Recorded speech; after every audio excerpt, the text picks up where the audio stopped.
problemi kryesor i qeverisjes së Partisë Socialiste dhe i Edi Ramës është qeverisja. Unë nuk i pash ato esencën e atyre çfarë u dha në lajmet tuaja dhe që është dhënë edhe nga vetë zoti Rama sot. Unë nuk besoj në fakt tek këto gjërat e shkruara,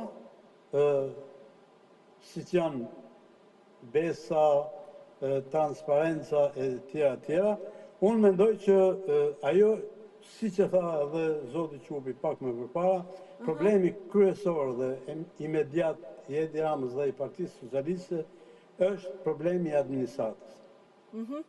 Në administratë ka, siç u tha, njerëz të paaftë, njerëz me mentalitet arkaik, njerëz që nuk din të kryejnë punë për njerëzit, po duan dhe janë të aftë të kryejnë vetëm punë për vete apo për njerëzit e afërt. Ka nepotizëm e tjerë dhe në fakt, njëri prej përgjegjësve kryesori, sidomos në administratën e nivelit të lartë, është përgjegjësia direkte e Edi Ramës. Prandaj, unë mendoj që Edi Rama duhet të qeverisë. Dhe kur them duhet të qeverisë, duhet që ministrat të mos i bëjnë mbledhje aty, por ministrat t'i marrë për krahu, se nuk po them gjë tjetër, t'i marrë për krahu dhe të shkojë, fjala vjen, tek tregu i ushqimeve. Të shohë pse rritën çmimet e fruta perimeve, pse 1 kile fik, fjala vjen, bën 10.000 lekë apo 15.000 lekë në të dalë dhe me i liri sot është 5.000 lekë. Kam një pyetje, ministrat nuk i di këto gjëra apo nuk duan të zgjidhin, se ekzistojnë të dyja mundësit? Si? Nuk din që ekzistojnë këto gjëra në terren, apo nuk duan të zgjidhin?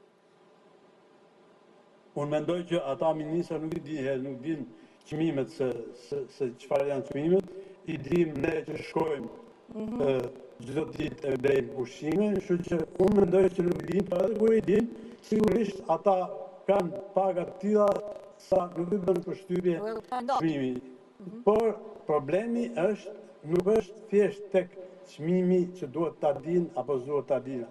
Ata duhet të dinë të qeverisin, që do të thotë të shkojnë tek populli, tek njerëzit, tek hallet e përditshme që ata kanë. Pas ushqimeve të shkojnë bashkë me ministrat edhe zoti Rama të shkojnë në për këto benzinatat e ndryshme dhe të kuptoj që çmimi i naftës është më i shtrenjtë jo vetëm në rajon, po edhe në Europë.